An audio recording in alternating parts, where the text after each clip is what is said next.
Despite a ton of point production, the Chiefs and Broncos showed that defense is still the best offense. Kansas City wins the game in overtime, but let's talk about the D, especially when it comes to Von Miller and Justin Houston, who has clearly returned from that knee injury.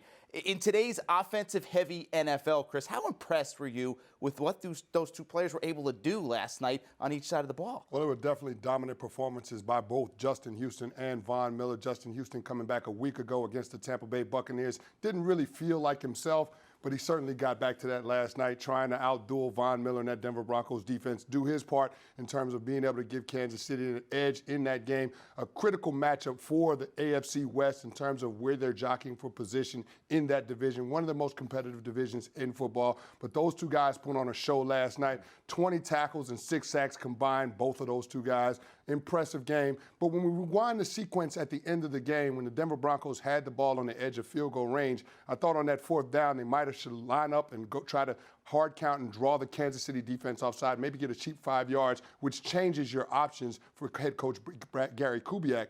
But they didn't, and they decided to go for the long field goal. They missed it and gave the ball to Kansas City at midfield position, and then it made it easy for Kansas City to make a couple of plays, drive the ball down for a Cairo Santos field goal, and that ended up being the game winner. Yeah, Kubiak had options. None of them were really great in that situation. They weren't. They weren't. But here's the thing. If you hard count and the defense doesn't jump off sides, you take the delay of game penalty and you punt it away. No harm, no foul. But I think you've got to play the field position game in such a critical moment in overtime.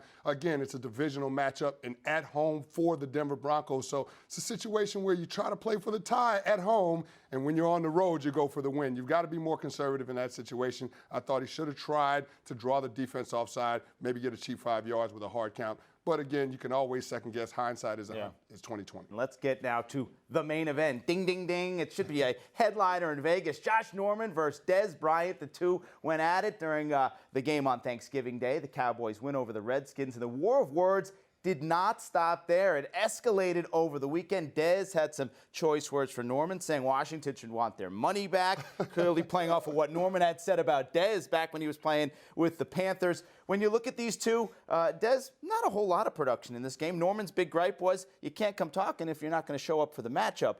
Is this back and forth good for this rivalry? I think it is. I mean, the trash talking, as long as they keep it on the field, I think it's great for football. You like to see two top competitors going at it, two top players respectively at their positions. So, I mean, when Dez and Josh Norman are going back and forth, I love to see the matchup, the game within the game that they play, and especially when you consider the NFC East rivalry that is the Dallas Cowboys and the Washington Redskins, a storied rivalry, and now it has relevance in terms of playoff implications. You like to see that as a primetime stage Thanksgiving. I was all about it. I love seeing it. Dez Bryant had a relatively quiet game, so to speak, 5 catches for 70 yards. But the production in terms of what he brings to the table, being able to provide a deep threat element, changes the way that the Washington Redskins team has to play defense. So I've got to say, through the matchup with Dez Bryant and Josh Norman, advantage Dez Bryant. It'll be fun to see a Washington-Dallas playoff matchup. That would be fun. Exciting stuff. Yeah. All right. Are the New England Patriots pretenders? For weeks, we've thought the Pats are the cream of the crop in the AFC, though over the last 2 weeks, 2 of the worst teams in football have hung with them. Last week, it was the Niners. This week, the Jets had Tom Brady and company down with under 2 minutes to play in the game. Chris, has New England shown a few weak spots in their armor at this point over the last couple weeks against 2 of really the worst teams in football here? Well, I think they showed a little bit of a chink in the armor yesterday against the New York Jets. Tom Brady came out. He started out slow. He had the knee injury coming into the game. He was 3 of 9 in the first quarter for 19 yards, but you started to see him heat up in that second quarter, being able to make those plays. Again, a lion's share of his passes were less than 5 yards down the field. So they were trying to go with those high percentage throws, establish some kind of rhythm offensively. But I think what we see with this New England Patriots team and Bill Belichick, they understand how to execute in the critical moments in situational football. And down the stretch in that game against the New York Jets on the go-ahead drive, you saw what Tom Brady was able to do on the 4th and 1, being able to get the ball out to James White immediately out of the backfield. James White took an angle to the first down marker. Although they don't get any style points for beating a mediocre Jets team, they got the job done, and I think this team having confidence to be able to perform at that level in those critical situations bodes well for them in December and moving on into the playoffs in January. The mighty LA Rams are up next for the Patriots in Week 13. It's a get-right game. Yeah. All right, our last topic. Oh, no for the coaches in Ohio. Despite falling to 0-12 on the season, Browns head coach Hugh Jackson claims he will return next season and fix the franchise. Jackson said, quote, "I'm going to be here, and I have said to you guys before, please. So let me go on record of saying that I have the full support of owners Jimmy and Dee Haslam and Sashi Brown and his crew. We are not apart or splintered or whatever term you guys want to use. There is none of that going on."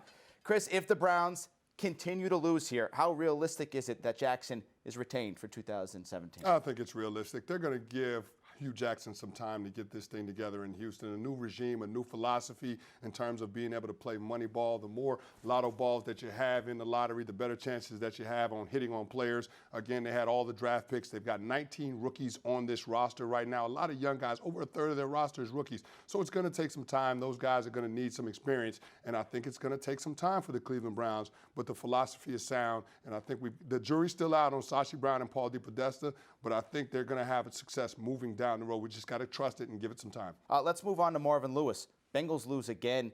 Is it to the point now where Marvin should really be fearing his job?